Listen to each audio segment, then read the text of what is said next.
Bonjour Champangui, bonjour à tout le monde. C'est votre Mfumuntswa de Kimbaze, Ntumwa du Congo Diamona. Zola, Kese, Namayangi, à tous les Mpangi partout sur la terre. C'est votre Ntumwa au poste. Voilà, ça fait plaisir de retrouver la grande famille Kimuntu et l'ensemble des Mpangi qui nous rejoignent en masse avec bonheur. Oui, comme vous l'avez constaté, j'étais sur le continent des ancêtres, j'étais au Congo, et là, je ne suis plus au Congo. Ben, ça fait du bien, ça s'enracine, ça travaille. Oui, chers Joapangui, je suis de retour pour vous faire un kaboula multidimensionnel, cher Zolampang. Aujourd'hui, nous allons parler d'un sujet que j'ai pu analyser depuis un certain temps. C'est une réflexion que j'aimerais vous partager, cher Mpangui. La semaine dernière, j'étais au Congo, à Brazzaville. Comme d'habitude, vous savez que je suis en relation avec mon pays et chaque fois que j'ai la possibilité et le temps, je me retrouve au cœur de l'Afrique afin, bien sûr, de gérer ce qui se passe là-bas et chez Mpangui, de pouvoir participer à la transmutation des niveaux de conscience de cette communauté magnifique. Cependant, il est clair que depuis un certain temps, Champangui, les Bakulu m'ont permis de pouvoir se poser certaines questions. Et j'aimerais vous en partager, j'aimerais partager ces questions et voir avec vous qu'est-ce que vous en pensez. Déjà, si vous êtes en ligne, parce que je vois beaucoup de Paris se connecter, likez, partagez. Voilà, likez, partagez. Et dites-moi juste en bas, est-ce que le son passe? Est-ce que pendant que je vous parle, est-ce que vous m'entendez? Est-ce que tout se passe bien? Écrivez-moi ça juste en bas, cher Zolapangui, avec bonheur, bien sûr. Alors, le sujet est d'une importance capitale, comme tous les sujets de la tradition Congo Diamona, de notre école, l'école initiatique d'élévation de conscience. Cher Zolampangui, j'étais au Congo, j'étais en train d'observer encore ma communauté, ce pays, ce territoire des anciens. Et comme je vous l'ai dit, depuis un certain temps, je me pose des questions et les bacs m'ont permis de cerner les enjeux parce que je me posais la question pourquoi nous sommes différents? Pourquoi, malgré l'éducation, malgré les diplômés, malgré euh, nos cadres dans nos pays en Afrique, les choses n'avancent pas très vite. Les choses ne s'améliorent pas de manière efficace. Qu'est-ce qui se passe? Ah, vous voyez que c'est une question très compliquée. Parce que quand je suis au Japon, je vois comment les Japonais fonctionnent. Lorsque je suis en France, lorsque je suis au Canada, lorsque je suis aux États-Unis, lorsque je vais à Londres, je vois comment les autres fonctionnent. Lorsque tu croises un Anglais dans la rue, la fois dernière, lorsque j'étais à Londres, en Grande-Bretagne, ce n'est pas comme si un Anglais était surdoué dans. Non, la population anglaise dans la rue est peut-être moins cultivée que la population sénégalaise dans la rue. Vous comprenez ce que je veux dire? Lorsque vous arrivez au Canada, vous parlez avec les Canadiens du quartier, les Canadiens de la rue, cher Zolampangui, vous allez constater que les Canadiens dans la rue, la population, n'est peut-être pas plus futée, plus structurée, plus éduquée que lorsque tu arrives à côtoyer la population camerounaise dans la rue.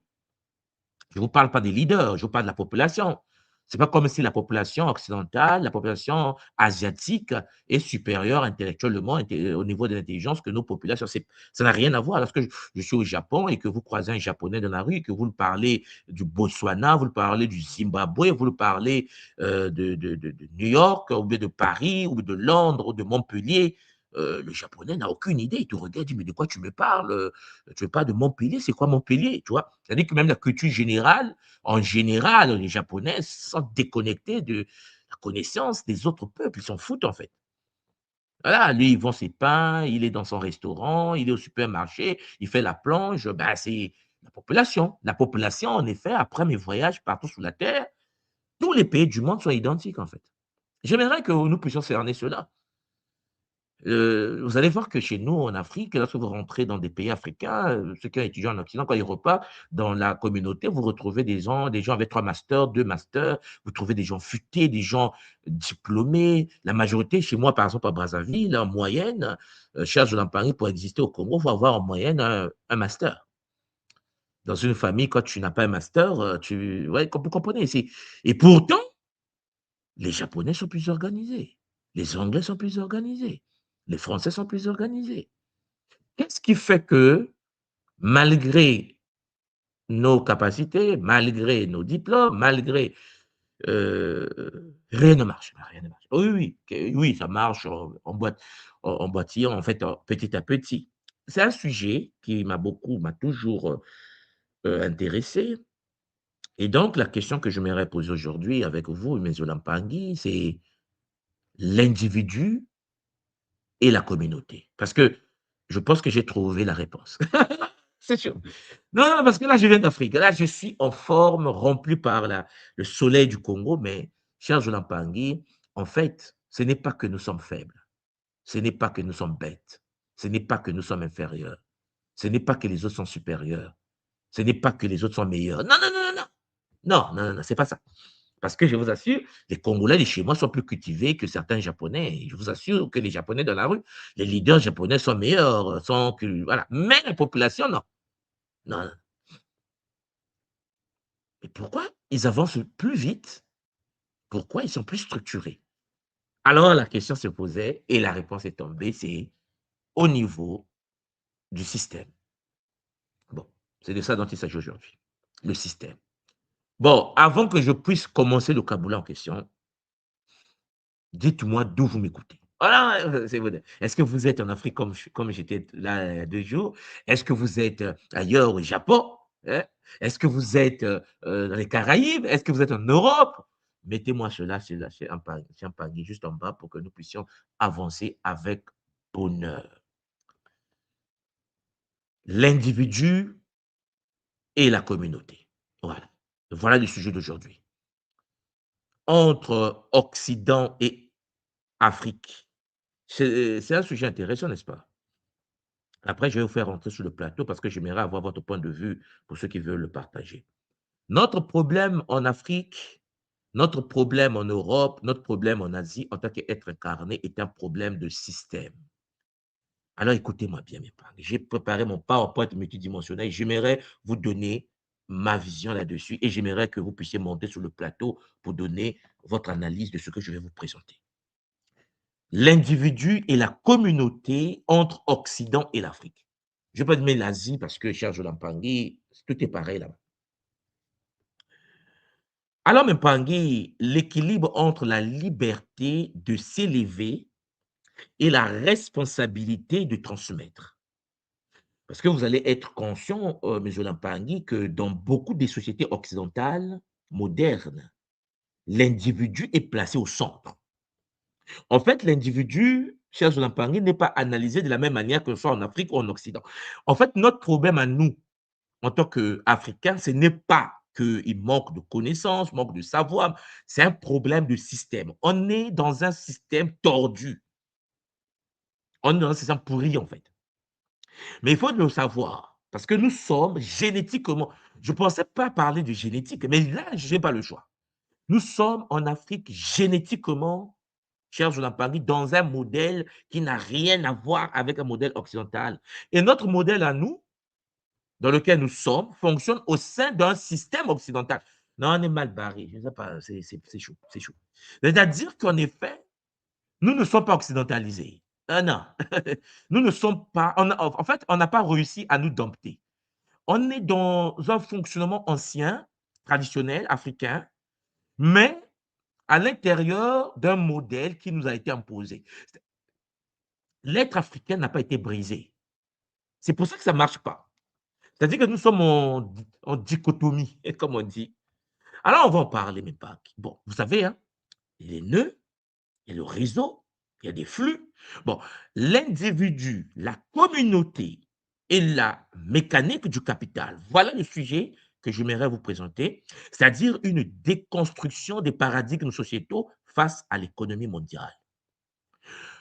Je vous ai dit tout à l'heure que l'Occident, le monde occidental, moderne, place l'individu au centre. Toute société moderne, toute société traditionnelle répond à une question fondamentale. Qui vient d'abord? Qui vient d'abord? 2 points. L'individu ou le groupe? Alors là, il y a un problème. L'Afrique a un problème parce qu'on n'a pas encore résolu cette équation jusqu'à aujourd'hui. Est-ce que c'est l'individu qui vient avant ou c'est le groupe qui vient avant? Voilà la question que je vous pose déjà. Bon, pour ceux qui ont des réponses, commencez déjà à écrire les réponses juste en bas. Parce que dans le monde occidental, l'individu est placé au centre. Parce que l'individu dans le monde occidental est considéré comme un être autonome. L'être autonome, l'être libre de choisir sa voie, libre de choisir son métier, son lieu de vie, ses croyances, ses relations, son destin. Vous comprenez? L'individu. Le groupe ne doit pas l'écraser. Vous voyez la différence? Le groupe ne doit pas l'écraser. Le groupe existe, mais il ne doit pas écraser la liberté personnelle. Alors, c'est pas ça l'Afrique. C'est ça notre problème en fait. Ce n'est pas un problème. Mais sauf que nous fonctionnons dans un monde capitalisme. Je vais revenir dessus. C'est-à-dire que notre modèle à nous, génétique, structurel, le modèle dans nos petits villages, dans nos capitales, est un modèle qui est incompatible au modèle capitaliste. Il faut repenser le continent.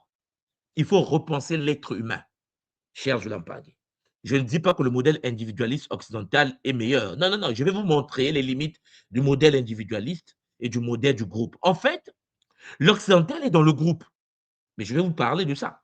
C'est que la différence, c'est que l'occidental, l'individu fait le groupe. Nous, chez nous, le groupe fait l'individu. C'est chaud. C'est chaud. Donc, dans beaucoup des sociétés de chez nous, en Afrique, dans les sociétés traditionnelles chez nous, l'individu est d'abord un être relationnel. Ce n'est pas un être autonome. C'est un être relationnel. C'est un enfant d'une famille. C'est-à-dire que tu puisses aller à New York, que tu puisses aller au Canada, que tu puisses aller à Paris, que tu puisses aller à Tokyo. Tu es connecté à une famille Congo, quelque part en Afrique, Bassa, quelque part en Afrique, Wolof, quelque part en Afrique. C'est-à-dire qu'en fait, nous sommes des enfants des familles, malgré nos âges, malgré nos réussites. Est-ce que vous comprenez ce que je suis en train de déjà vous expliquer dès le départ? L'individu dans le système africain est d'abord un être relationnel, c'est-à-dire il n'existe pas seul. On t'appelle, allô, tonton, envoie de l'argent, alors que toi-même tu as un déficit bancaire en France. Vous comprenez? L'individu chez nous est un enfant d'une famille, c'est un membre d'un clan, c'est un héritier d'une lignée, c'est un porteur d'un nom. On t'appelle une Swadi. Vous comprenez? C'est-à-dire que tu es connecté à une lignée, porteur de nom de la lignée, d'une mémoire, d'une responsabilité communautaire.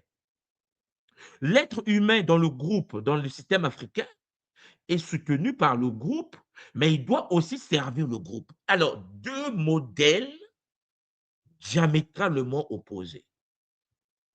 Le groupe le soutient et il sert le groupe. Est-ce que vous comprenez les deux modèles? Qui vient d'abord, l'individu ou le groupe? Deux modèles différents.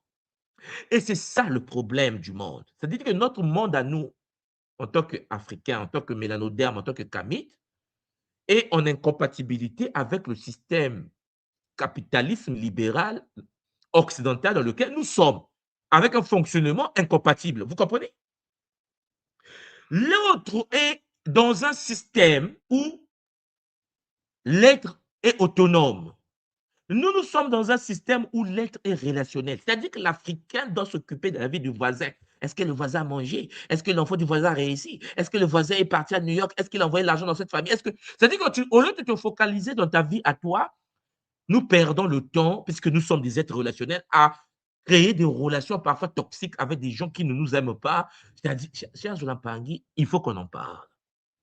Alors, vous comprenez que la question ici, c'est qui vient d'abord?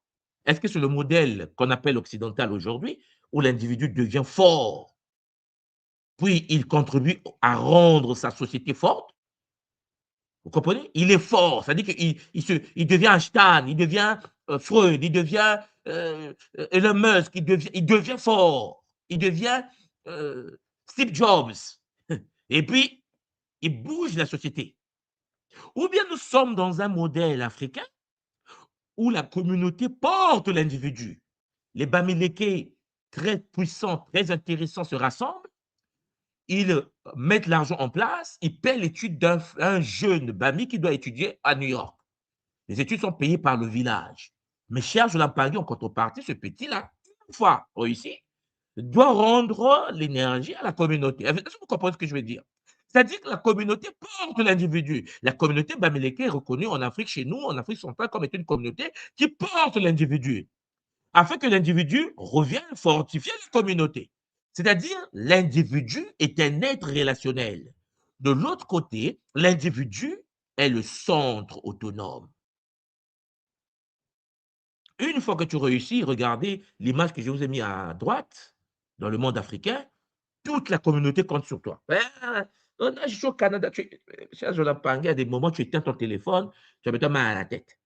Parce qu'il y a un vieux au village là-bas qui commence ces choses. Il commence ces choses. Tu dis, mais non, c'est pas possible. Ah ouais. Certains sont repartis dans les cercueils. Bon, vous me comprenez, vous me comprenez. Alors, mes Jolampangé, ce sujet-là est un sujet que nous devons traiter. Parce que lorsque vous prenez le modèle occidental, l'individu devient fort. L'individu se perfectionne, puis il contribue à rendre sa société forte. Dans la communauté africaine, la communauté porte l'individu, vous me comprenez? Et puis, une fois qu'il porte l'individu en question, une fois élevé, une fois au sommet, ben, reviennent fortifier la famille et la communauté. Et donc, vous voyez que cette opposition-là revient en partie, rejoint en partie, mais je l'en parlais, la différence entre la société individualiste, qu'on a, le modèle occidental, et puis la société collectiviste, le modèle africain. Et dans l'individualisme, cher Jolampangui, les choix personnels et l'autonomie sont fortement valorisés. Mais vous savez vous-même, pour ceux qui sont d'Afrique, moi je me souviens lorsque j'étais étudiant, en fait, élève, tes parents te disent, tu dois être un économiste, tu dois être un médecin. Papa, je ne veux pas. Non, si tu ne veux pas, tu quittes la famille. Mais attends, il y a des parents qui imposent même les enfants à faire des choix. Les choix personnels sont très complexes. Ça dépend de la réalité de ta famille. Le choix.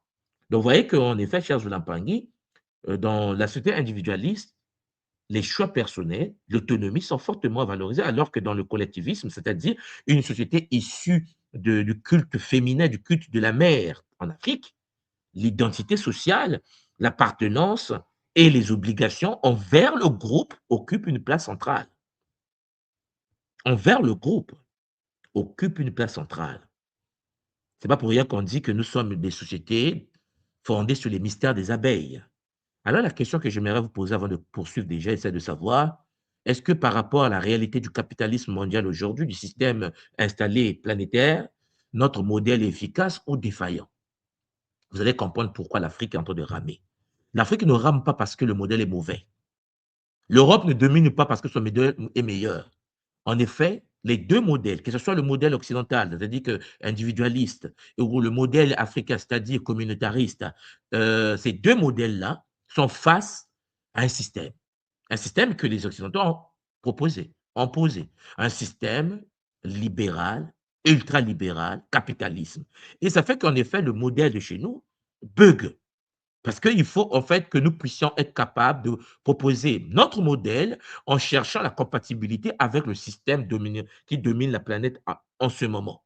Je pense que vous comprenez. C'est-à-dire qu'il faut que nous réfléchissions comment un système collectiviste, cher Jolampangui, un système communautariste doit être capable de pouvoir fonctionner en harmonie avec le monde d'aujourd'hui. Donc, il y a deux trajectoires opposées. Deux, cher Jolampangui. Deux trajectoires opposées.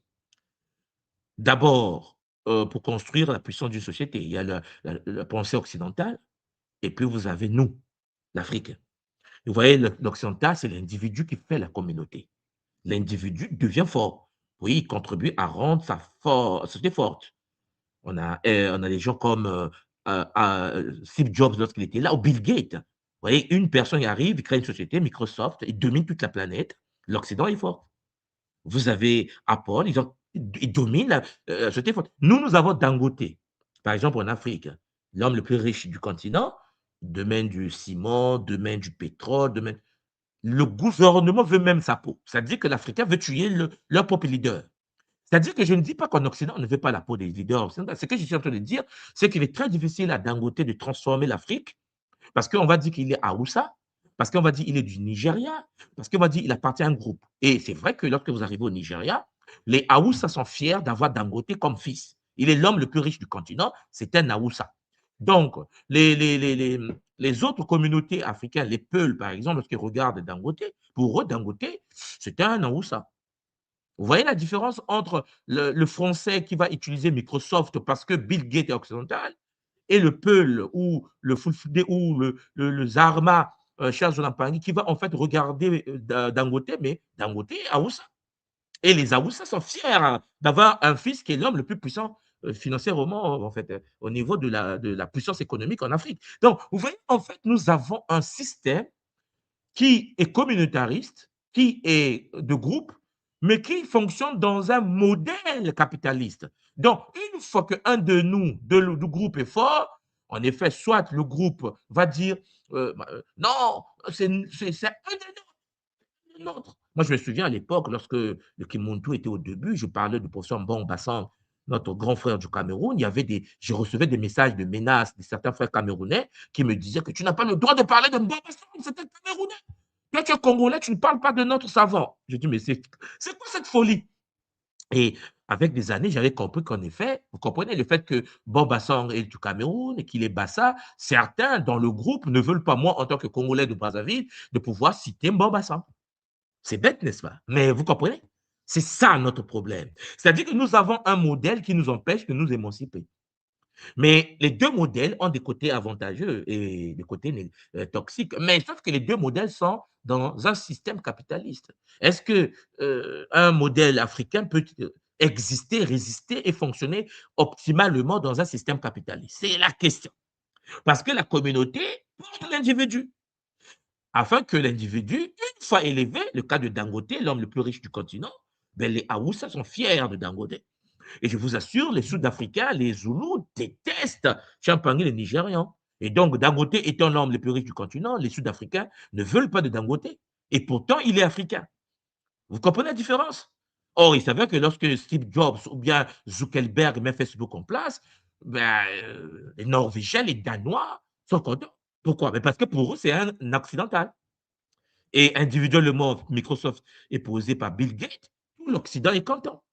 C'est-à-dire qu'en fait, 2 paradigmes, 2 modèles, le modèle de l'individu qui fait le groupe et le modèle du groupe qui forge l'individu. Alors, comprenez-moi bien. Alors, même Pangui, vous voyez bien qu'il y a 2 réalités en fait.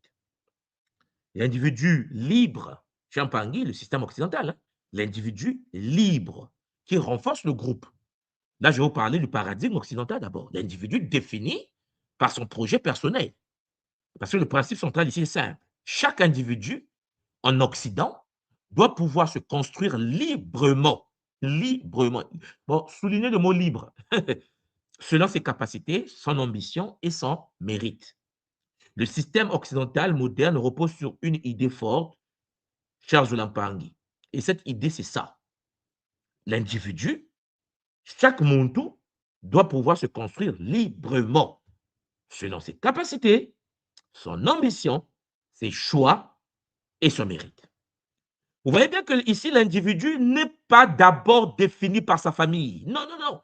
Je me souviens lorsque j'ai regardé la bibliographie de Steve Jobs, par exemple, il a eu son brevet, donc le bac, le baccalauréat, donc le diplôme d'État, comme on dit.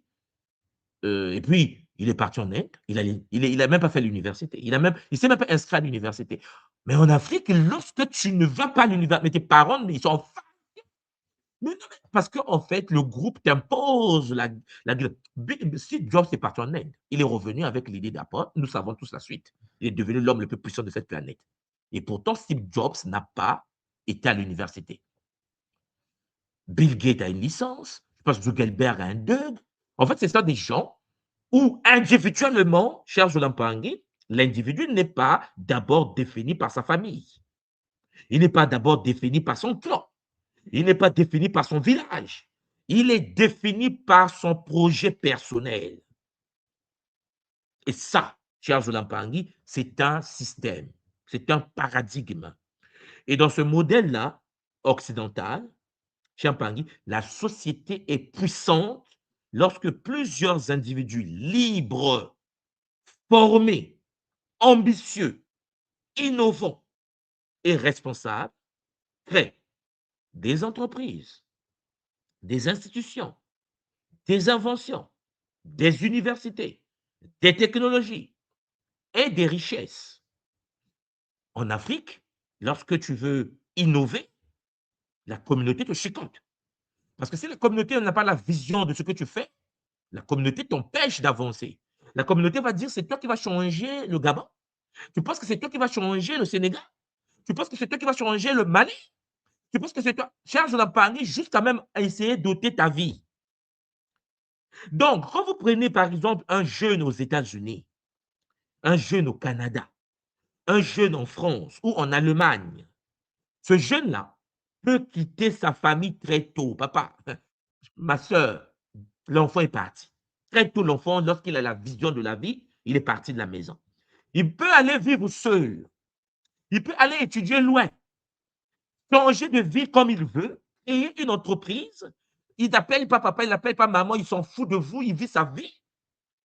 Il choisit son partenaire, cherche la Paris sans changer de métier, couper avec certains membres de sa famille, construire sa propre identité. Ça se fait en Occident. La famille, malgré le comportement de ce jeune qui est parti, peut soutenir, mais elle ne doit pas décider entièrement à sa place. L'Occident a permis à l'enfant de pouvoir manifester son individualité. Et ça, je pense que vous le constatez, cher Jonathan.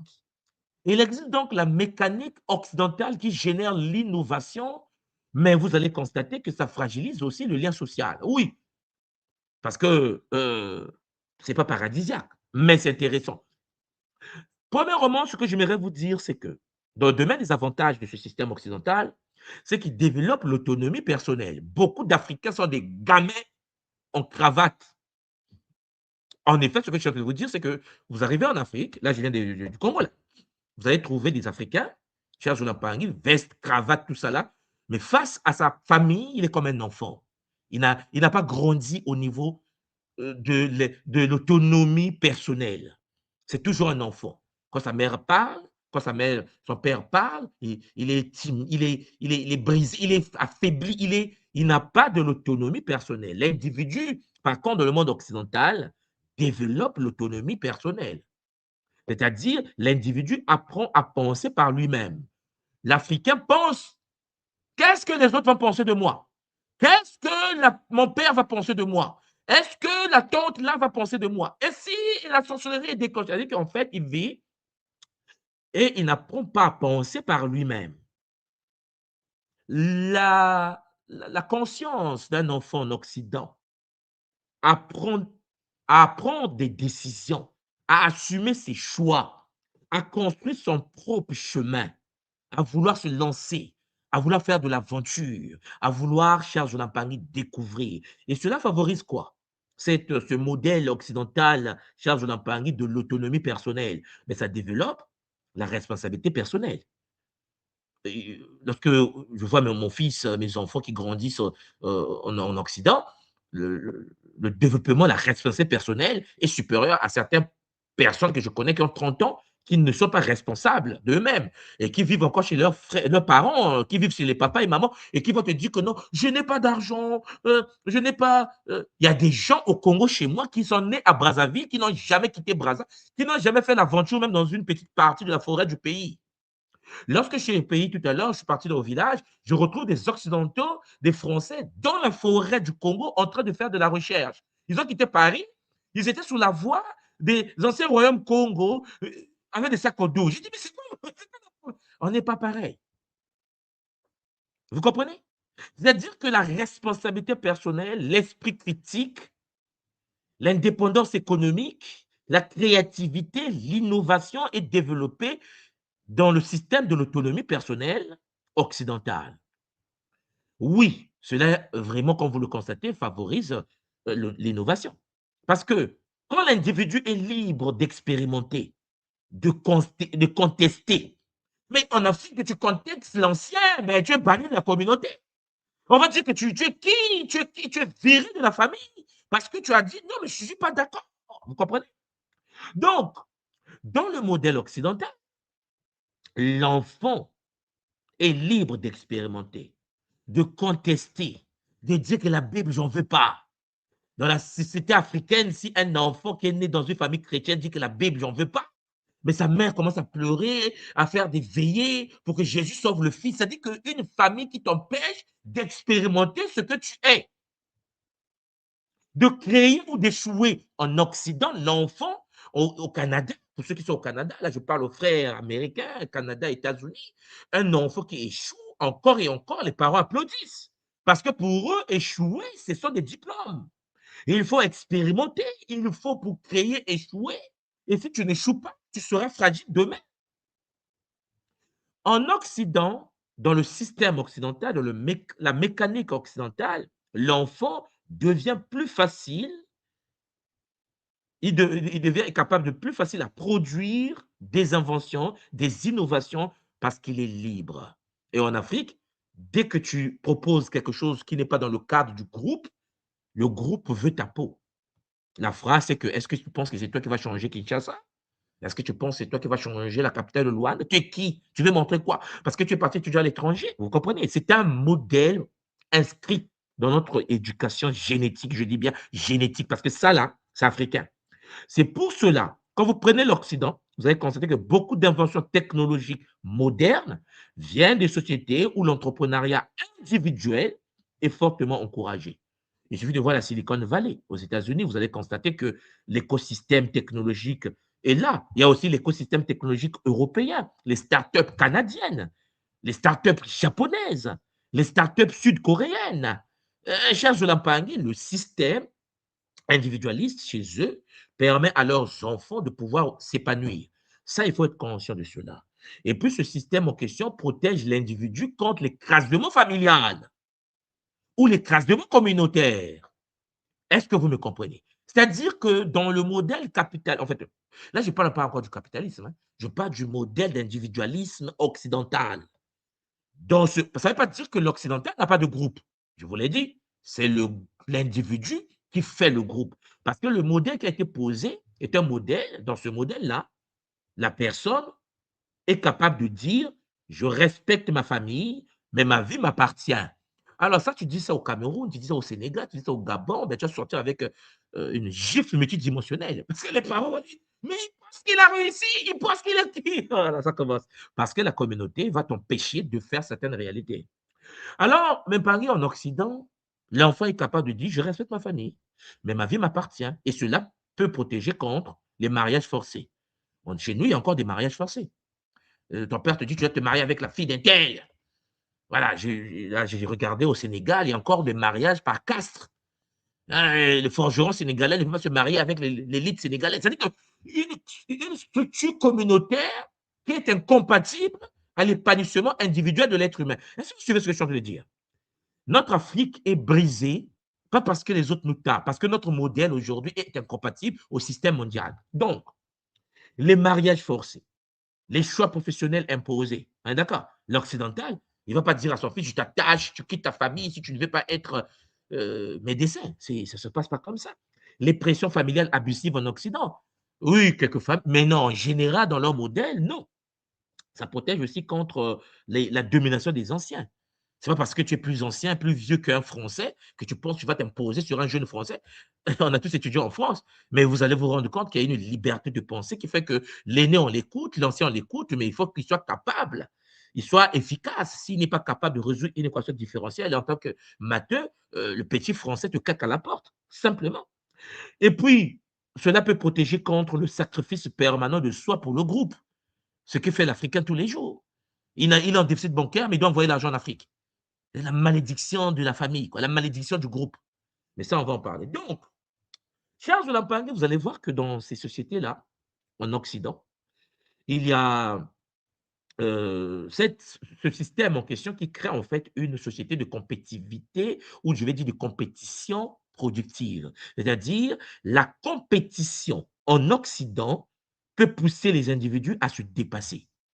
Charles de Lampangé, la compétition. Et cela peut produire des talents, des entreprises puissantes, des universités performantes, Harvard, Oxford, Cambridge, Yale, MIT, hein, cher Jonathan, laissez tomber. C'est le bonheur. Et des institutions efficaces. Parce que l'être humain est forgé à tirer son groupe, à faire élever son groupe. Mais le système occidental n'a pas que des avantages. Non, non, comme tous les systèmes. Il y a les inconvénients du modèle occidental. Bon, il peut produire l'isolement. Vous voyez ce que je vous ai mis là? Ce modèle favorise l'innovation, car l'individu est libre d'expérimenter, d'échouer sans détruire son groupe. On est d'accord? Mais il produit souvent une société riche matériellement, mais pauvre relationnellement. Ça, on est conscient. D'abord, l'isolement. Vous allez voir que dans la société occidentale, quand l'individu devient trop autonome, il peut perdre le lien profond avec la famille, avec les anciens, avec la communauté, avec ses racines. C'est possible. Et on obtient parfois une société riche matériellement, même pas en gay, mais pauvre relationnellement. Et vous allez voir que beaucoup de personnes vivent seules en Occident, vieillissent seules, souffrent de solitude, le cas du Canada, le cas du Japon, voilà, solitude, ou n'ont plus de réseau familial solide. Vous allez voir en France des gens qui n'ont pas de famille. Voilà. En Afrique, c'est impensable. Donc, vous voyez que le système fait qu'il soit intéressant, mais il y a des limites. L'isolement, par exemple. Ça peut favoriser aussi l'égoïsme champagne. Hein? Moi d'abord, hein? L'égoïsme. C'est-à-dire la liberté individuelle peut en effet devenir moi d'abord, les autres après. Et dans ce cas-là, même pas, qu'est-ce qu'on constate? On constate que le monde tout ne se sent plus responsable de sa famille, de ses voisins, de sa communauté ou des générations futures. Parce qu'en effet, il est tellement individualiste que l'égoïsme s'est développé. Il y a d'abord le moi d'abord. Il pense qu'à lui d'abord. Oui, l'Occident a cet art-là. Le système occidental a aussi des problèmes au niveau de la perte de transmission culturelle. Il peut affaiblir la transmission des valeurs culturelles. Parce que quand chacun choisit seul son chemin, la tradition, la langue, les rites, la mémoire familiale et les valeurs anciennes peuvent se perdre rapidement. Et d'accord? Donc, la liberté que l'Occident dispose, Champagne, devient parfois une coupure avec les racines. Nous avons aussi le fait qu'il peut créer une société très dure pour les faibles. Le cas du Japon. Au Japon, on charge de l'empargne, si tu es faible, va sauter. Hein, parce que Champagne, le taux de suicide, ce n'est pas par hasard. Parce qu'il faut être puissant, performant. Donc, des sociétés individualistes, comme le cas, par exemple, des sociétés occidentales, c'est tellement dur que vous allez voir que dans des telles sociétés, dans un système très compétitif, ceux qui réussissent sont valorisés, mais ceux qui échouent peuvent être abandonnés. Le modèle peut devenir brutal.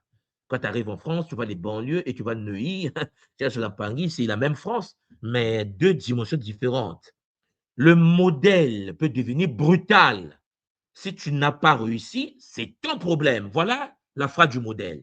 Et donc, cela peut produire de l'exclusion, de la précarité, et puis une grande pression psychologique, puisqu'en effet, celui qui n'a pas réussi l'examen, ce n'est pas parce qu'il n'est pas intelligent, c'est parce que peut-être que le jour en question, il avait mal au ventre, il n'a pas bien révisé, il a oublié les choses. Mais le système t'efface, parce que c'est un système de la survie d'individualistes. Le système africain, par contre, Mpangi, bon, vous voyez, la brutalité envers les faibles, l'innovation est là quand même, l'autonomie est là, la créativité est là, la protection contre l'écrasement est là, mais il y a la brutalité contre les faibles, le système occidental. Charles Mpangi, à côté de ce système, il y a le système africain, sur tout le continent. Je pense que c'est juste dans le monde arabe. Le système africain, là, il est partout là-bas. L'individu porté comme fruit d'un réseau vivant. Ça a l'air intéressant. C'est un système magnifique. Mais ça nous fait du mal aujourd'hui. C'est ça qui nous brise en ce moment. Notre propre système nous fait le harakiri japonais. Parce que même Pangui, le principe central ici, c'est Ubuntu. Vous connaissez, que tu sois informé ou pas, tu vis dedans. Si tu es africain en Afrique, inconsciemment, tu es dedans. Je suis parce que nous sommes. Alors, cette phrase intéressante peut être maîtrisée par des initiés et partagée par les initiés, mais ça peut aussi être posé, mais mal pratiqué, mal interprété. Parce que ici, l'individu est compris à travers la famille. l'environnement, la spiritualité. Est-ce que vous me comprenez? C'est-à-dire que dans le système africain traditionnel, l'individu Mesolampangi n'est pas un être isolé. C'est le fruit d'un réseau vivant. Il appartient à une famille, il appartient à une lignée, il appartient au clan, au village, à la communauté, il appartient à une mémoire ancestrale. Donc ici, notre philosophie à nous, c'est le Ubuntu, qui nous dit en effet que je suis parce que nous sommes. Alors, vous voyez que, cher Jolan plusieurs travaux contemporains présentent Ubuntu comme une philosophie où l'individu est compris à travers la famille, à travers la communauté, à travers l'environnement, la spiritualité. Cher Jolan dans cette vision-là, notre vision à nous, en tant que mélanoderme africain, la réussite individuelle n'est pas seulement personnelle. Lorsque tu as ton bac, ta licence, ta maîtrise, ton doctorat, lorsque tu as un poste de nomination, tu deviens un conseiller, un ministre, tu deviens cher, on en parle, toute la famille a réussi. Les gens dansent pour toi. Les gens sont contents pour toi. Est-ce que vous me comprenez? Dans cette vision, la réussite individuelle n'est pas seulement personnelle, elle est communautaire, Champangui. Je me souviens lorsque j'ai regardé la biographie de Steve Jobs à un moment donné, Steve Jobs avait une fille qu'elle avait mise au monde avant. La fille, ben, elle s'en foutait de sa fille. C'est-à-dire que, s'en fout, la fille doit réussir également. Non, mais c'est incroyable, mais c'est occidental. En Afrique, c'est impensable. Quand un enfant réussit, là, ce n'est pas seulement lui qui réussit, c'est la famille qui s'élève, c'est la communauté qui gagne un pilier, la lignée qui se renforce. Vous voyez que ça a l'air joli là, c'est bien notre modèle. Et comme le modèle occidental, il y a aussi des limites. Et les limites nous font beaucoup de mal. Et ce sont ces limites-là qui nous empêchent aujourd'hui de pouvoir nous émanciper. Et ça, j'aimerais qu'on en parle. Vous allez voir que dans beaucoup de familles africaines, mais Pangui, plusieurs membres peuvent cotiser pour envoyer un enfant à l'université. Un oncle paie les frais scolaires. Une tante héberge d'étudiants à Paris, à New York, à Montréal. Un grand frère paie le transport. Une cousine aide pour les documents, la photocopie. La famille entière porte l'enfant, porte l'étudiant. Nous sommes tous et toutes passés par là. Mais, je dis bien mais, une fois devenu médecin, une fois devenu ingénieur, avocat, entrepreneur ou fonctionnaire, cet enfant est souvent attendu comme soutien de la famille. C'est le modèle de chez nous, c'est un modèle africain. Je ne vous dis pas que c'est mauvais, parce que cet enfant-là devrait aider les parents, il devrait aider les frères et sœurs, il doit aider les cousins, il doit aider parfois le village, parfois les funérailles, les mariages, les maladies, la scolarité des autres, de plusieurs membres, parce qu'on te l'a fait, tu dois le faire aux autres. Est-ce que vous me comprenez? Et vous allez voir que le modèle africain en question a des avantages. On est d'accord. C'est un modèle communautaire. Il crée une solidarité profonde, c'est-à-dire personne n'est totalement seul. Même dans la pauvreté, le groupe peut protéger. La famille devient une forme de sécurité sociale vivante. Nous avons une sécu. Hein? Et les gens me disent, tout moi, en Afrique, il n'y a pas de sécu. Non, non, non, non, non. L'Afrique a la sécurité sociale communautaire familiale. Mais quand l'État est faible, comme nos pays africains, la communauté compense. Le cas du Mali, pour ceux qui savent, la diaspora malienne est plus puissante, la plus puissante diaspora africaine à l'étranger, qui soutient le pays. Oui, ce modèle-là est un modèle de solidarité profonde. Ce modèle africain donne une identité forte parce que l'individu sait d'où il vient. Il sait qu'il est malien, il sait qu'il est Congo, il sait qu'il est Bassa, il sait qu'il est Bamileke, il sait qu'il est Zoulou, il sait d'où il vient. Et il porte un nom. Il a une histoire. Il est Luba, il est Swahili, il sait. Il a une mémoire. Il est burundais, il est rwandais, il est ougandais, il est mozambiquais, il sait. C'est une culture. Il a une spiritualité ancestrale, traditionnelle parfois, une langue, il parle. Anazonzaka, Azoloba. Tu parles ta langue, tu es dedans, tu vis dedans. Et tu as une responsabilité. C'est un modèle intéressant, n'est-ce pas? Cela donne de la profondeur à l'existence. Ce modèle africain-là favorise l'entraide intergénérationnelle, puisque les anciens conseillent les jeunes. Oui, parce que moi, je rentre au Congo, tu vas auprès des anciens, Les anciens te conseillent, ils te disent, petit, regarde, regarde, regarde la vie, regarde. Les jeunes soutiennent les anciens. Les jeunes, un petit enveloppe, une petite construction d'une maison, la santé d'un ancien, tu prends en charge les forages du village, tu fais des choses. Les enfants sont élevés par plusieurs adultes parce qu'en Afrique, tes parents ne sont pas les seuls à t'élever. Le quartier, le village t'élève. Oui, toutes les mamans du quartier sont tes mamans. C'est pour ça que nous, les Congos, nous appelons toutes les femmes de chez nous mama. Mère, on dit mère Nengenini, hein, maman Nengenini. Pour ceux qui connaissent les Congolais, même quand tu n'es pas de ma famille, tu es une maman. Parce qu'en effet, dans la tradition en question, euh, c'est extraordinaire, quoi.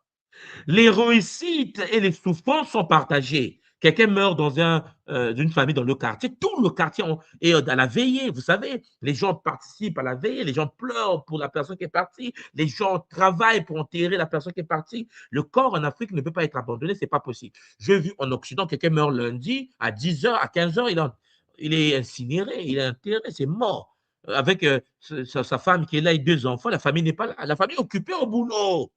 Oui, le système africain est un système de valeurs communautaires. Et dans notre système à nous, ça donne une finalité morale à la réussite. C'est-à-dire dans ce système-là, le système africain. Réussir ne signifie pas seulement devenir riche. Non, non, non, non, non. Réussir signifie aussi devenir utile. Parce que la richesse doit circuler chez nous. C'est-à-dire le savoir doit revenir à la communauté.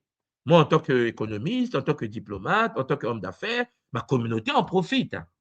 Parce que le savoir doit revenir à la communauté. Le pouvoir doit protéger les siens. La réussite devient une mission. Mais les Olampangui, comme je l'ai dit dès le départ, notre modèle nous empêche de faire un bon quantique au niveau mondial. C'est de ça dont il s'agit aujourd'hui. Parce que notre modèle a des inconvénients. Parce que, premièrement, vous allez voir que le groupe africain peut étouffer l'individu. Est-ce que vous comprenez? Étouffement de l'individu. Ce que je vous ai mis sur le slide. C'est-à-dire que, Mpangi, la communauté peut parfois décider à la place de la personne. Et ça, l'occidental a résolu cette équation. Nous, on est encore dedans. Quel métier choisir? Qui épouser? Oui, maman, je suis Bassa, je vais épouser Bamileke. D'accord, on n'est pas d'accord. Je suis Sawa, je vais épouser une Lari du Congo. Non, on n'est pas d'accord. Je suis Lari, je vais épouser Mboshi. Non, je ne suis pas d'accord. Vous comprenez?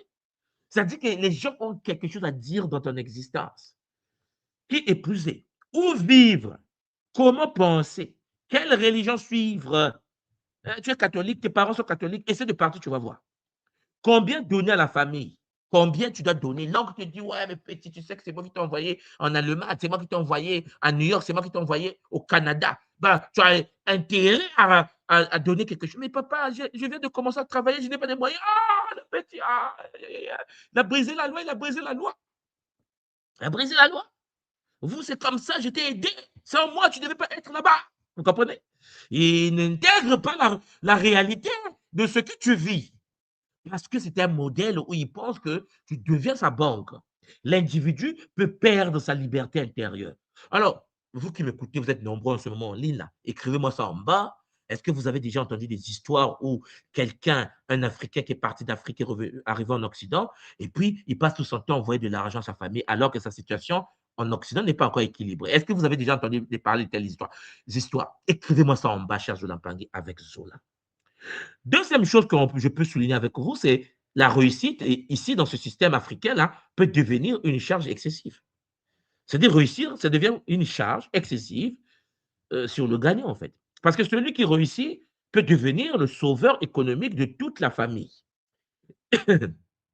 Il porte alors trop de demandes, payer les études des autres, financer les soins des autres, construire la maison, organiser les funérailles, soutenir les cousins, les cousines, aider les oncles, répondre à toutes les urgences. C'est-à-dire, cher Zulampangui, il va passer tout son temps et la réussite devient parfois une prison. Le fait que tu as réussi, tu deviens quelqu'un qui est obligé de faire certaines choses et de vivre dans une certaine souffrance. Et donc, même Pangui, le modèle africain peut décourager l'accumulation productive. Parce que si chaque revenu gagné est immédiatement redistribué sous pression familiale, l'individu peut avoir du mal à épargner. à investir. L'individu peut avoir du mal à créer une entreprise, à acheter du matériel, se former davantage, à construire un patrimoine durable, puisque tout ce qui rentre, mais l'Afrique attend. Et le soutien familial ici devient alors une fuite permanente des ressources. Il peut favoriser aussi la dépendance, mais je n'en parle pas, parce que certains membres du groupe en Afrique ou dans sa diaspora peuvent cesser de faire des efforts, car ils attendent tout celui qui a réussi. Notre frère qui est parti, celui qui est à New York, il doit m'aider. Allô, oui, mes cahiers, mes études, j'ai pas mangé hier. Non, mais en fait, les gens rentrent dans le fainéantisme astral. Et vous allez voir que dans le modèle africain, en majorité, le modèle communautaire devient alors déséquilibré, puisque un seul travail, plusieurs consomment. Un seul travail, plusieurs consomment. Et dans ce cas-là, la solidarité se transforme en parasitisme familial. Parasitisme familial, mes Olampangui. Donc, vous voyez bien que la solidarité africaine, parfois, crée une résilience profonde au prix d'une lourde pression, mes Olampangui. Regardez vous-même, analysez là où vous êtes. Vous serez conscient que l'identité est développée, la résilience est là, une sécurité sociale vivante, hein. Personne n'est totalement seul. Mais la finalité morale, c'est quoi? C'est que réussir signifie devenir utile. Je vous l'ai dit déjà. Le savoir et la richesse doivent circuler au sein de la communauté, mais il y a des frictions. Parce que la réussite devient une prison de demandes infinies, des soins, des études, des urgences. Le parasitisme dont je vous ai parlé, c'est-à-dire décourage l'accumulation productive. Un seul travail, ben, plusieurs attendent pour consommer et ça devient toxique. Voilà pourquoi vous devez savoir qu'il existe une différence entre le modèle occidental et le modèle africain. Les deux modèles ont des avantages, les deux modèles ont des inconvénients. D'abord, le point de départ, en résumant. Le modèle occidental, l'individu fait la communauté. Le modèle africain, la communauté fait l'individu. La valeur centrale, c'est liberté personnelle. Le modèle africain, c'est solidarité communautaire. Rapport à la réussite, au modèle occidental, la réussite personnelle d'abord, dans le modèle africain, réussite familiale et communautaire. Le rapport à l'échec dans le modèle occidental, responsabilité individuelle, tu as échoué, c'est un problème, c'est ta vie, c'est ton expérience. Dans le modèle africain, échec partagé et porté par le groupe. Lorsque un enfant a échoué dans une famille, c'est comme si toute la famille a raté. Est-ce que vous comprenez l'enjeu? Rapport à l'argent, capital personnel, propriété pour le modèle occidental, il y aura la maison, la voiture, les biens. Ben, le modèle africain, ressources à partager, devoir familial. Le rapport au temps, carrière pour l'occidental, performance immédiate. Le modèle africain, dette envers les anciens, voilà, rapport au temps, devoir envers les descendants. C'est le modèle africain. Le modèle africain pouvait fonctionner lorsque, si nous étions dans un modèle qui n'est pas aujourd'hui mondialement capitaliste, le libéralisme capitalisme occidental qui domine la Terre. Parce que notre modèle est magnifique, je suis d'accord avec vous. Mais, nous vivons dans un monde où il y a le choc du capitalisme. C'est de ça dont il s'agit. Le choc du capitalisme. Parce que, cher Zolampangi, un système qui récompense le détachement. Vous savez, hein, le capitalisme, on est dedans. Et puis, vous savez, les piliers du capitalisme sont clairs. Propriété privée, ce que souvent les Africains n'ont pas. Les gens passent leur temps à louer parce qu'ils n'arrivent pas à construire, parce que dès que tu as un peu d'argent, il faut aider tout le monde. Concurrence, investissement, accumulation du capital. Et donc, mes Olampangui, le capital favorise naturellement le modèle occidental. On est d'accord? Parce que le capitalisme moderne fonctionne avec plusieurs piliers. Comme je vous l'ai déjà dit, propriété privée, concurrence, innovation, investissement, marché du travail, accumulation du capital, responsabilité individuelle, recherche du profit, mobilité professionnelle. Et vous voyez bien que le modèle capitaliste, cher Pangui, récompense fortement l'individu capable de se détacher. Celui qui est capable de prendre des risques, d'investir, de créer une entreprise, de protéger son temps, de protéger son capital, de prendre des décisions rapides. Parce qu'il est clair que lorsqu'un Africain met en place un projet, une entreprise, il aura tendance à nommer les membres de sa famille, les voisins et les cousins au poste de responsabilité. C'est-à-dire qu'en effet, vous allez voir qu'il est très difficile qu'un Africain crée une entreprise et que dans sa boîte, il n'y a personne de sa famille.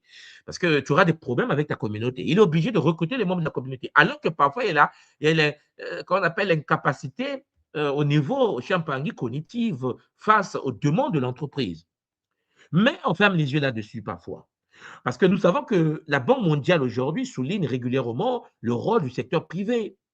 Pour ceux qui savent ce qui se passe au domaine de la finance, le financement des projets, les entreprises comme moteur de croissance des pays, d'investissement, la productivité, la réduction de la pauvreté, c'est même ça la base d'un pays, réduire la pauvreté. Mais comment veux-tu réduire la pauvreté dans un système où tu ne peux pas manifester le secteur privé avec puissance et efficacité puisque tu es contenu dans un modèle communautaire de tension.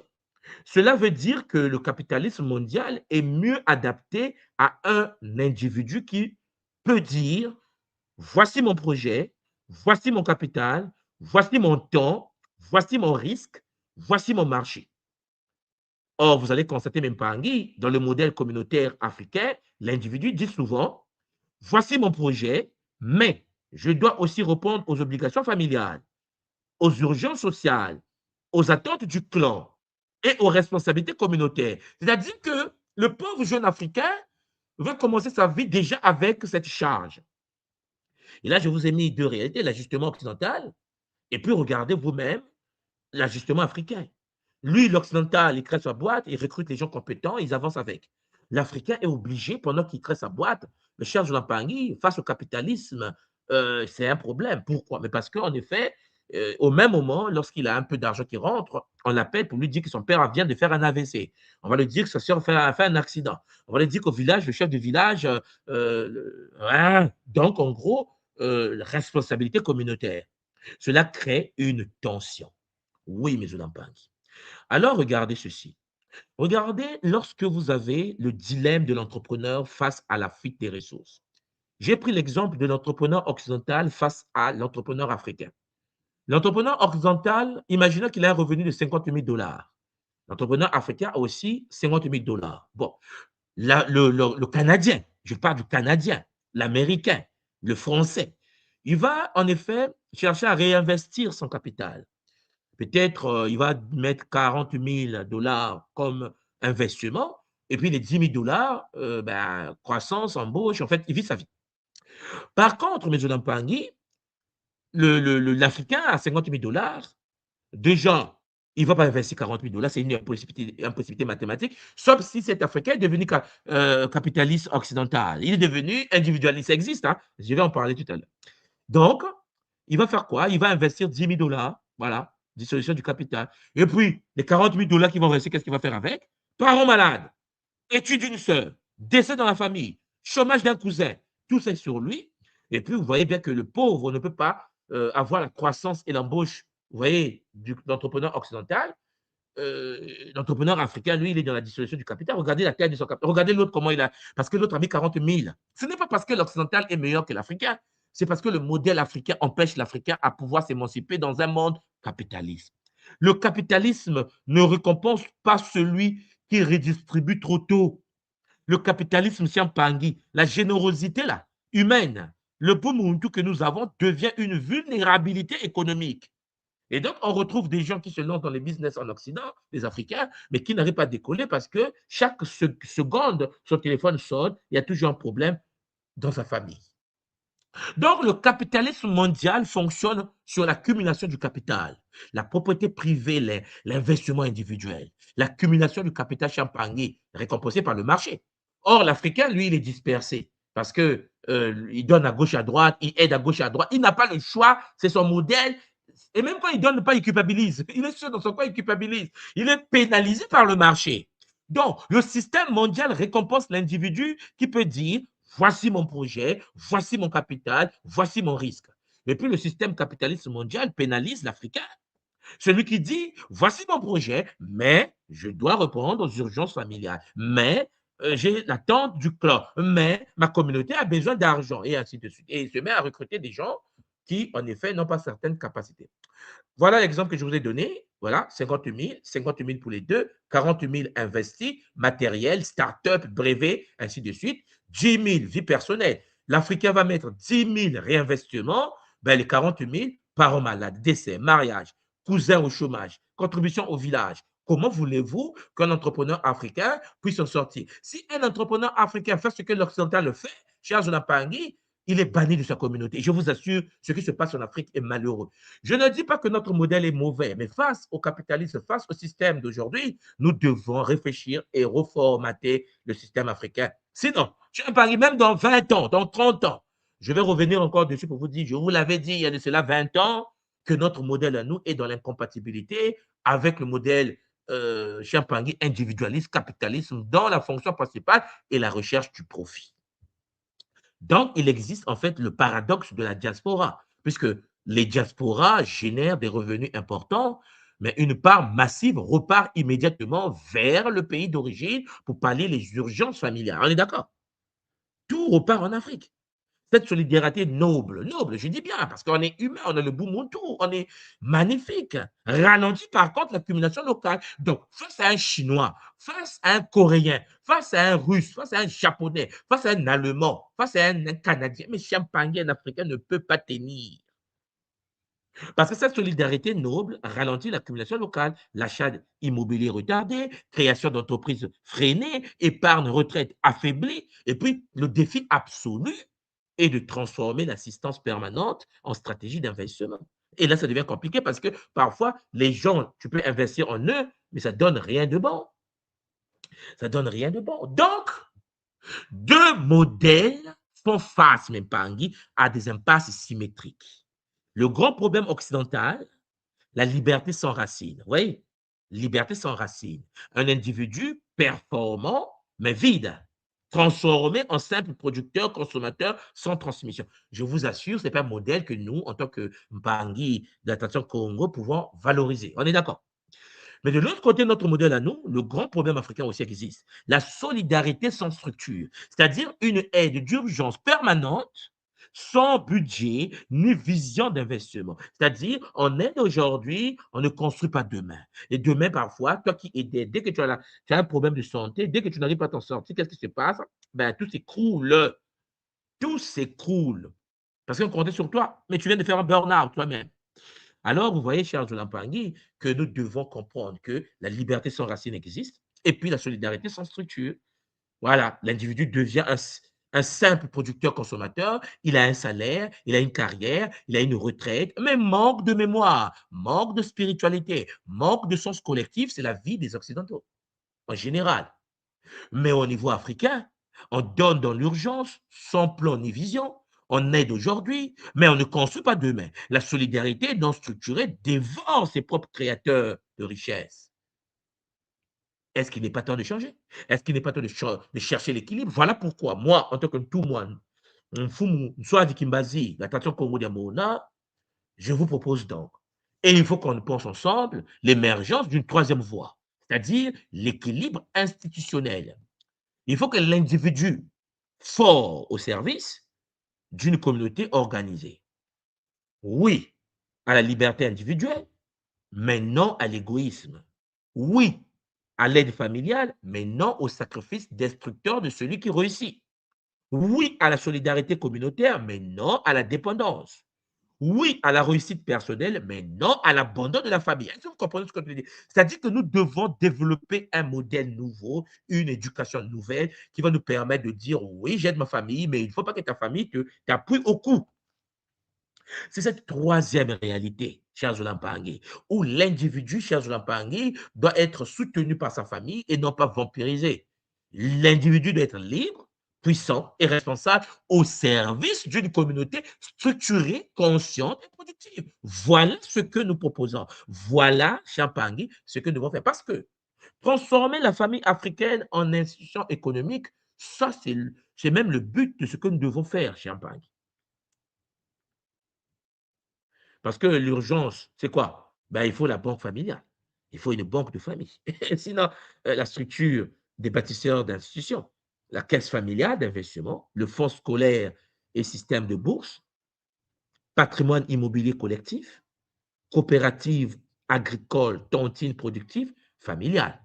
Nous devons arriver à réorganiser notre famille. Parce que vous allez voir que le modèle occidental gagne souvent dans le capitalisme, par rapport à nous. Parce que le modèle occidental est puissant dans le capitalisme, parce qu'il forme des individus capables de se vendre sur le marché, de négocier leur salaire, de protéger leur temps, des êtres humains capables d'investir dans leur carrière, de dépendre, de défendre leurs droits, de créer une entreprise, de prendre des risques individuels, des individus capables d'accumuler du capital, de penser à long terme pour eux-mêmes. Et ce modèle occidental produit des individus très compétitifs. Mais il peut aussi produire des sociétés froides, voilà, où les liens humains sont fragiles. Je suis d'accord avec vous. Alors, pourquoi le modèle africain peut être puissant? Pourquoi? Parce que notre modèle est magnifique, le modèle africain. Mais ce modèle possède une force que le capitalisme a souvent perdue. Parce que, cher Jolan Pangui, le capital relationnel est un don divin. La famille, le clan, le village, la diaspora, les réseaux de solidarité peuvent devenir une force économique immense si elle est bien organisée. Voilà pourquoi chez Champagny, je vous parle des caisses familiales d'investissement, des fonds scolaires. Champagny, un système de bourse de famille. Champagny, ta famille doit avoir sa bourse familiale. Quand quelqu'un a un diplôme, on lui donne une bourse, mais une bourse de famille. Mais cette bourse doit fonctionner avec des règles d'une bourse où il y a une cotisation, prélèvement de l'impôt intérieur familial. Oui, cher Jolan Pangui, on n'a pas le choix. On doit repenser notre manière de fonctionner dans nos familles. Une famille africaine peut cotiser pour envoyer un enfant étudier la médecine, par exemple. Ensuite, ce médecin peut ouvrir une clinique familiale, employer des cousins, mais des cousins formés, soigner la communauté et créer un patrimoine collectif. Mais pour cela, il faut passer de la solidarité émotionnelle, c'est-à-dire vampirique, à la solidarité stratégique. Est-ce que vous me comprenez? Voilà pourquoi vous voyez que le grand problème en Afrique, chez nous, la solidarité n'est pas structurée. Le problème n'est pas la solidarité africaine, parce que ça, c'est magnifique. Le problème est souvent l'absence de structure dans la solidarité. L'absence de patrimoine immobilier collectif. Où sont vos bâtisses? Où sont vos gratte-ciels? Où sont vos banques? Où sont nos choses? C'est toujours chez un pari détruire celui que l'autre a construit. Non, il faut que ça cesse. Dans beaucoup de familles africaines, même pas, vous allez constater, on donne dans l'urgence, sans plan, sans budget, sans vision d'investissement. Ce n'est pas faisable face au système mondial capitaliste. On aide aujourd'hui, mais on ne construit pas toujours demain. C'est une erreur. La question importante devient donc, mes Olampagni, ici. Comment transformer la famille africaine en institution économique? Voilà ce que je suis en train de vous proposer. Institution comment? Économique. Au lieu de simplement demander de l'argent aux frères, aux sœurs, à celui qui a réussi, la famille pourrait créer une caisse d'investissement, un fonds scolaire pour les enfants, un fonds de santé.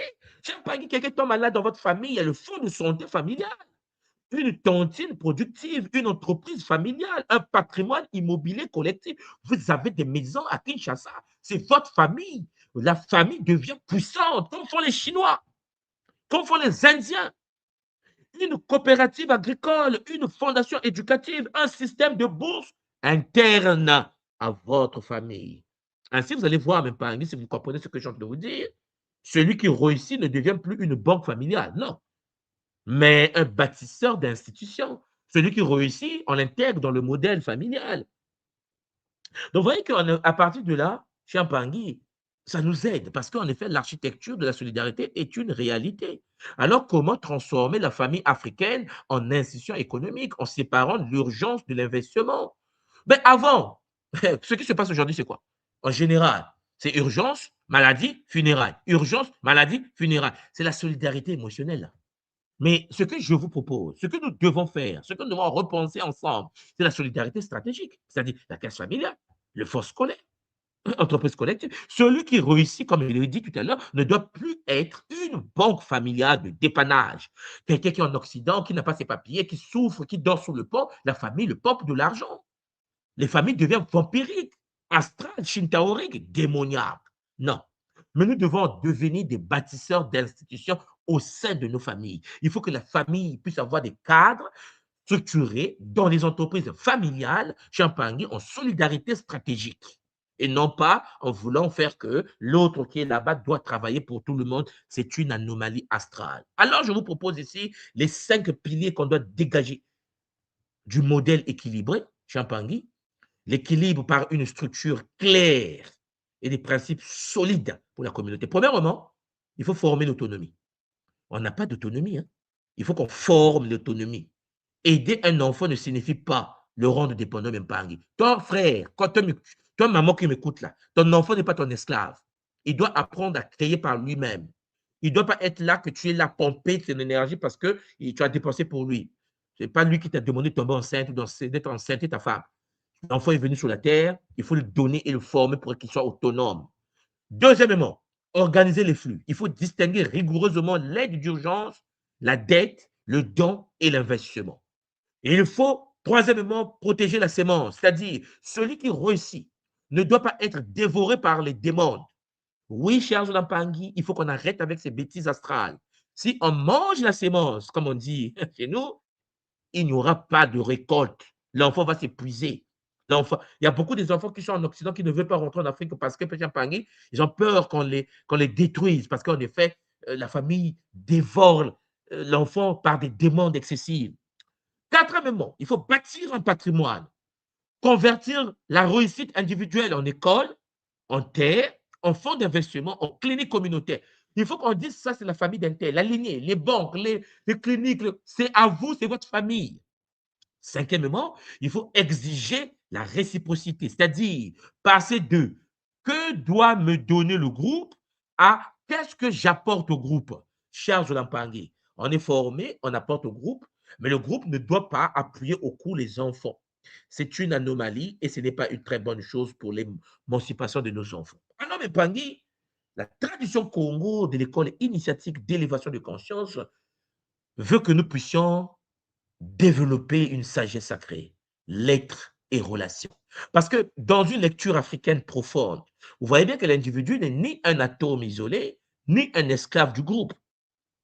Alors, dans ce cas, nous devons dire, je deviens pleinement moi-même afin de mieux servir la vie autour de moi. Nous intégrons le modèle individualisme occidental de la performance au modèle communautaire africain. Il faut du local africain et du global. Du global. La pensée du Wadjafa Yikadio doit aussi intervenir dans le fonctionnement de la communauté. Oui, mes Pangui, c'est la puissance du Bumundu. Former un être debout, enraciné, créateur et utile, et non pas un être qu'on va détruire par notre égoïsme astral, iséphétique, métatronique, cher Jolampangue. Il faut que le monde, l'Africain, redevienne fort. Il doit être fort. Ton enfant doit être fort afin d'impacter la communauté et la transformer. Ne passez pas votre temps, ceux qui sont en Occident, de dépenser l'énergie pour des familles Champangui qui sont dans l'ingratitude astrale. Ce n'est pas parce que ta famille t'a soutenu que tu dois échouer. Parce que dépenser ton énergie, sachant que tu n'es pas encore équilibré, envoyer en Afrique à des communautés, cher Champangui, à des personnes qui, Champagny, sont là en pensant que tu es la seule solution de leur existence, va t'empêcher toi-même de te structurer et de bien les aider. Il faut aimer ta famille de tout ton cœur, de toute ton âme, de toutes tes pensées. Mais pour aimer et aider la famille, il faut que tu sois solidement ancré. Voilà pourquoi, Champagny, l'individu doit devenir fort, non pour fuir sa communauté, mais pour la transformer. Il y a 2 jours, j'étais au Congo, comme vous le savez, voilà, on quitte l'Occident, on quitte le Japon, on repart au Congo, on investit chez nous, on transforme, on fait des conférences, on fait des choses. Chapangi, l'individu fort est capable de bien aider sa communauté pour bien la transformer. La communauté maintenant doit soutenir l'individu. C'est-à-dire, non pour le posséder, mais pour lui permettre de devenir une force créatrice au service de tous, cher Zolampangi. Et non pas, oui, je t'ai envoyé en Occident, donc tu dois envoyer de l'argent, mais je ne suis pas stable, on s'en fout, tu dois envoyer de l'argent, c'est comme ça, je suis ton père, je suis ta mère. Non, on dit non avec amour, avec Zola, et avec bonheur. J'espère de tout mon cœur que vous comprenez l'enjeu de ce Kaboula. J'espère que ce Kaboula va tomber dans le cœur des gens qui vont cerner les enjeux. Parce que, Charles Olapangui, notre problème à nous, en tant qu'Africains, ce n'est pas le manque d'intelligence, c'est un problème de modèle. Notre modèle à nous nous épuise. Notre modèle à nous nous bloque. Parce que je vais vous dire quelque chose, et vous le savez, je l'espère de tout mon cœur, Mpangui, tous les Japonais ne sont pas intellectuels. Tous les Français ne sont pas intellectuels. Eh, chers Olapangui, pour ceux qui vivent en France, vous voyez bien que tu as un Français à côté qui ne sait pas écrire sujet, verbe, complément. On est d'accord? Bon, ça veut dire pourquoi ils arrivent à s'en sortir, ces pays? C'est parce qu'ils ont des leaders. Ils ont des leaders, chers Olampangui, parce que le système individualiste leur permet d'avoir des leaders capables. Si quelqu'un est différent, on le soutient, on le fait avancer, on le permet de se perfectionner pour qu'il puisse impacter la communauté. Ce n'est pas le cas chez nous. Ce n'est pas le cas chez nous. Chez nous, chers Olampangui, la communauté a la capacité de pouvoir te soutenir, mais c'est la même communauté qui va t'empêcher de pouvoir t'enraciner, de pouvoir s'en sortir. Et c'est là où je vous dis, il est temps de repenser notre communauté en relation avec le système mondial, Champagne, pour bien la dominer, mais en communauté, ensemble, comme des lions, comme des guépards, chers Olampangui, qui rôdent autour de leur proie. Zola, Kiese, Namayange, Matondo Mamingi. Alors, Mpangui, je ne vais pas laisser cette plateforme comme ça sans pour autant prendre votre température. Je vais donc vous mettre le lien de Kaboula en bas pour ceux qui veulent venir sur le plateau. On va prendre quelques minutes pour parler en famille. Vous avez le lien en bas pour ceux qui veulent venir sur le plateau. Rejoignez-moi. Et puis, ensemble, nous allons étudier cela. Mais c'est ce que je voulais vous partager, Matondo Mamingi.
Voilà.